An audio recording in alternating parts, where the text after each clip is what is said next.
so buddies, welcome back to the channel.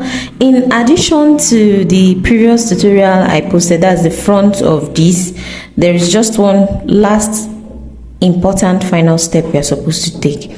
So now, to be able to make sure that the two lines of this bust that matches up, one last thing we have to do is to measure this line and also the other line to make sure that they are equal. All right, so that whenever you close it up, it's going to match perfectly. So that is the thing I missed out in the previous tutorial. So I'll encourage you to please watch the previous tutorial before coming to watch this one. This one is the part 2 of that tutorial. So yes, you can see I'm marking the two lines to make sure that they match. Here it gave me 10.5, the longest line gave me 10.5, so I've gone ahead to increase the other line to also make it 10.5, and then going in with the slanty slope of my French curve, I'm just going to link it to that armhole, the chest line. I'm going to link it to the chest line like so. So that is the final step I missed. This is done so that whenever you cut out your pattern and you're ready to sew and you close that bust, that is going to close up, is going to match up. If you don't do this, there's going to be a shortening at that point and it will not look good. And of course, you can't cut it like that on your fabric, so you want to ensure that you do this final step. Okay, so that was what I missed in the previous tutorial. So if you're just joining us here for the very first time, thank you so much for stopping by. This tutorial is on how to draft a princess armhole princess that's basic bodice block for a plus size, specifically for a plus size. For when you draft for a plus size, there are other additional things you have to take into consideration, and in this tutorial I will be drafting the back pattern. In the previous tutorial I drafted the front pattern.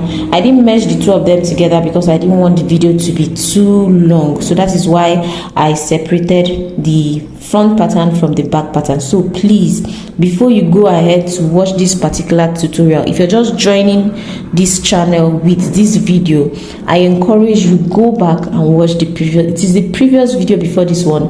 I'll also be linking it down in the description box. I'll be linking that video in the description box just in case you miss it, so that you don't go looking for it in the channel. So thank you so much for stopping by. Now let's get right into the main tutorial, the tutorial proper, that is the back of this basic bodice block. So yeah, let's work on our back pattern. We'll start with our measurements. So shoulder, remember the chest line. The chest line is 10.5. The half length for the back is 17. So we are going to be marking 10.5 and 17. These are like the two measurements we are going to be working on. 10.5 and 17. 10.5. Alright? And then going in with our straight rule, I'm going to measure and just rule out the line. The difference between the back and the front is really much, so this our back is going to be looking way shorter than the front, because of course 7 inches difference from 24 is actually much. So yeah, this is our back. I'm going to be working with this at the center back. I just like working this way, like I don't want it to be the opposite way. This is going to be my center back. So now for the center, for the first thing I want to talk about is the back slope. That's the slope at the back. For our back is not just straight, we have a natural curvature at the back. So when you are doing your center back shouldn't be straight, except you're sewing a free dress. Your center back should not be straight. Your center back has to be curved so that it lays flat on your back. That's one of the reasons why when you fix your zip is always having that gallopy stuff, because you did not eliminate that excess at the back. So just have it at the back of your mind that your center back is not supposed to be straight. So for the back, for a plus size, I'm going to be using a slope of, that's a back slope or back curve, what should I call it now? that contour at the waist part, I'm using 1 inch for a plus size. But if the person is not plus size, I'll use 0.7. And coupled with the fact that most plus size people, they are very full, that they have big bum bum, rounded bum bum, and the waist curved in so much, like the waist is very, deep inside. That's why I'm taking 1. Some people even go as far as taking 1.5, but I've been using 1 and it has been working for me. So you need that this thing, what's it called? You need the slope inside, that's the curve at the back. So after that, the next thing we are working on is the shoulder. Remember, usually our shoulder is divided by 2. That's 20. Our shoulder is 18. 18 divided by 2 is what? 19. 9. Oh. So yeah, I'm marking 9. Then remember our shoulder slope. Our shoulder slope is 1 inch. Back shoulder slope. Remember the back shoulder slope, 1 inch. And then I'm just going to be marking 9 so that I get a straight point, a straight line. And then I'm going to be linking it like so. Linking it. Now for the back, I usually don't come in by 0.5 at that half part. I don't come in because our back is wider than the front. Like you have a wide across back. The across back is usually wider. So my armhole is just going to run normally without without coming in 0.5 for anything. But if you come in 0.5, you can try it and tell us how it goes. But it's just logic. I don't come in 0.5 because the back is wider. So as usual, the width is 3 inches, and the neck depth I'm going to be using 1 inch, or let's say 1.5.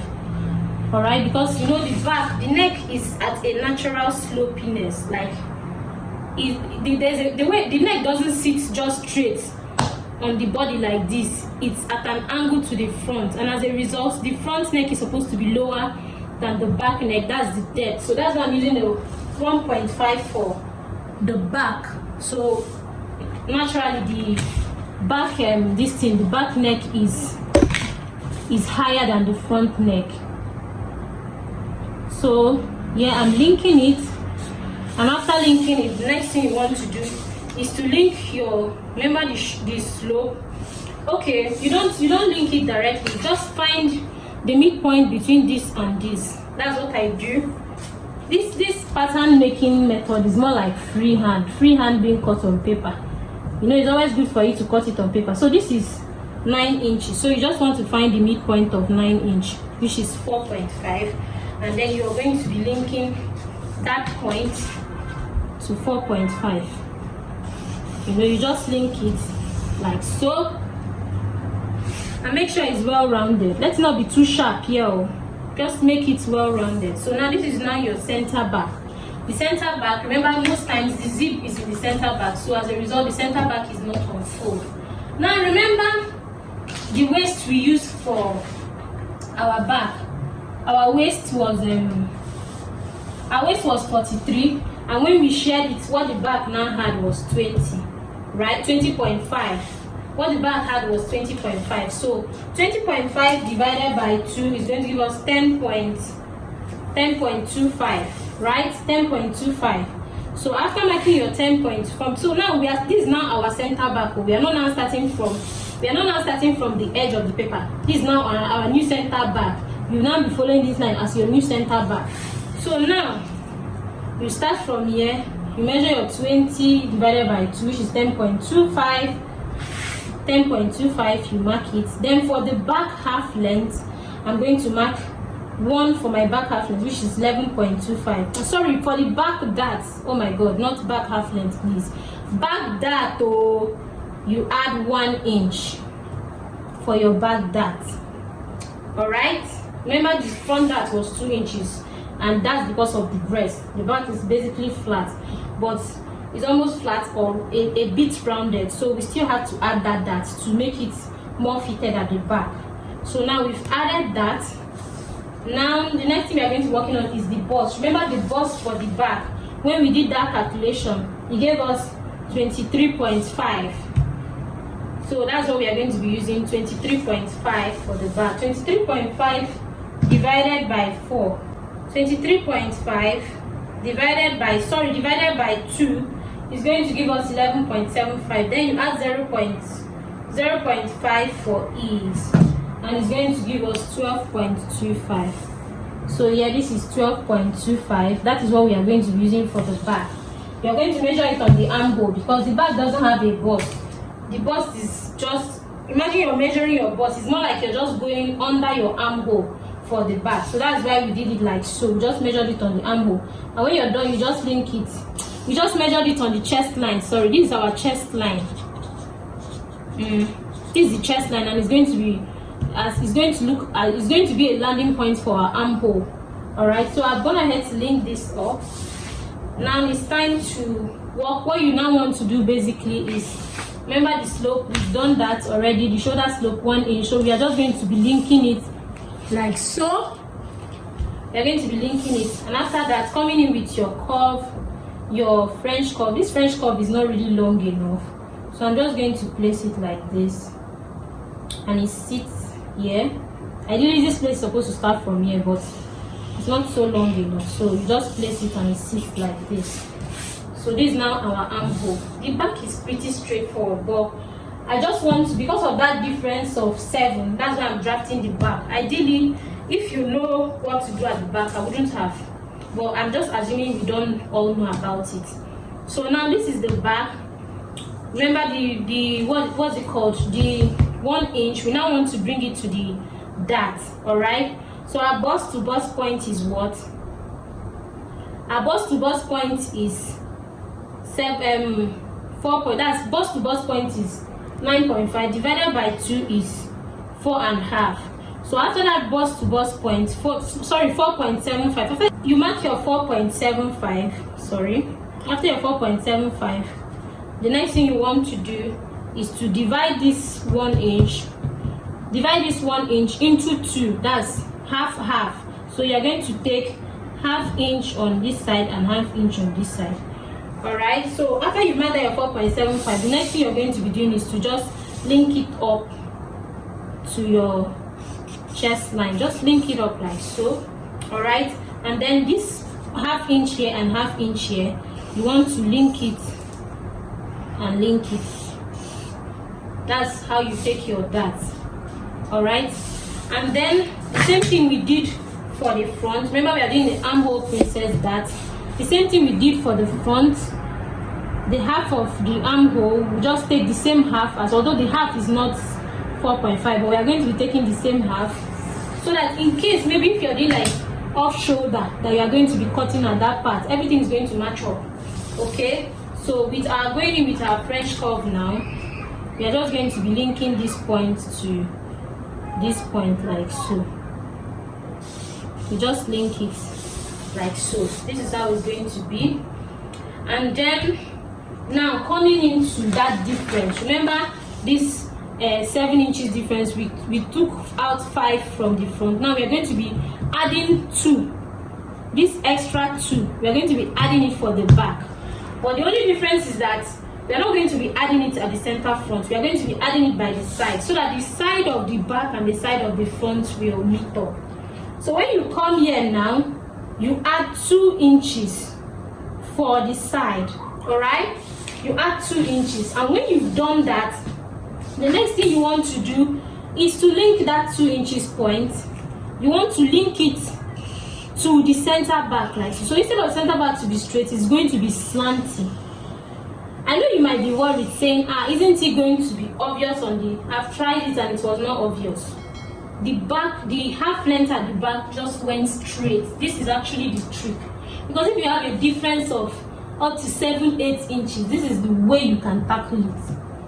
When the person's bust is so full and rounded and is so puffy that the difference between the front and the back is too much, this is the solution. This is the trick. This is how you can settle it. So the back half length, this line has to be slanty. Remember, we don't want the half length to be too long for the back, so that's why we are still maintaining the original back half length of 17. All right, we are still maintaining it. But then if you maintain that 17 for the whole part of the back, this part is not going to match with the front. That the front is going to be 2 inches longer. So that's why we are adding that extra 2 inches here to link up. Now, because this is now because this is now a slanty line, the two dart legs will not meet. So the next thing you are going to be doing is to bring this down like so. Remember, you are going to have to retake your 0.5 on the two lines. Please retake it. Don't just extend, because if you extend this line, it's going to be eating more into your dart. So please just retake it and reblend it. That's just redraw it again, redraw that dart leg again. This is the extra step you have to take if you're sewing for a plus size. All right, so when you've done that, the next thing you want to do is close the dart together. Remember, because of the way it is slanty, this side is shorter and this side is longer. So when you're sewing it, they will not meet. They will have a shortening there. So you have to close it up.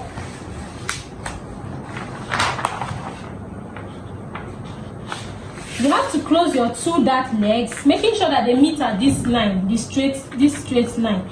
You know, just close it and then you redraw this line again. You have to blend it, redraw it like this.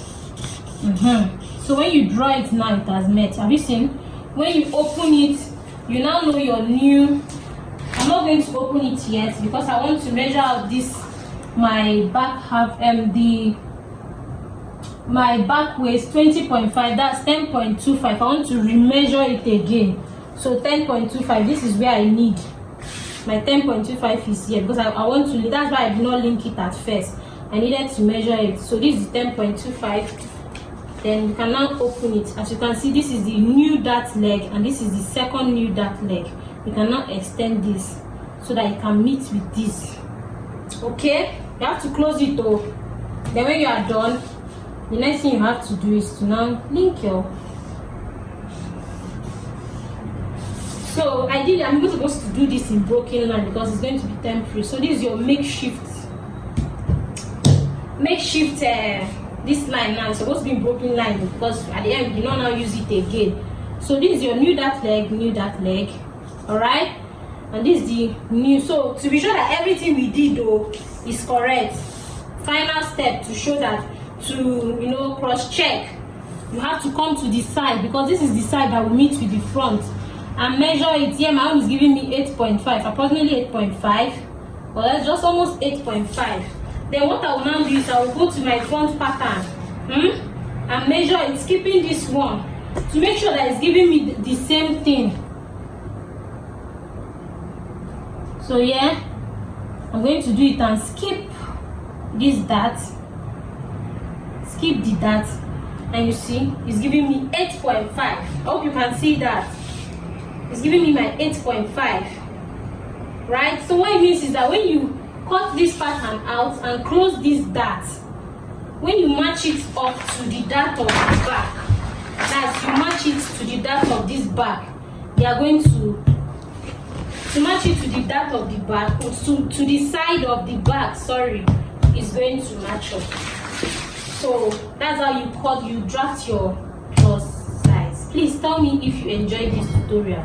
I just need you to comment on that. If there's any parts you did not understand, just comment and I'll do my best to explain it for you.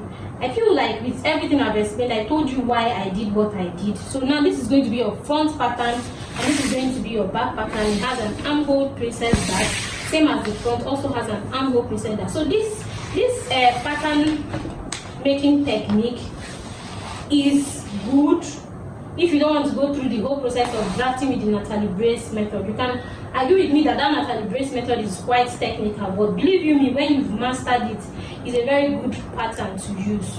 It's a very good pattern to use. Like, I love it so much because I love the effect it gives at the end of the day. But this has been working for me, especially for plus size. So if you have a plus size client or a plus size customer that you want to make a cloth for, I challenge you today, go and try this pattern and come back and testify. Just come back and tell me how it was. Come back and give me my flowers, girls.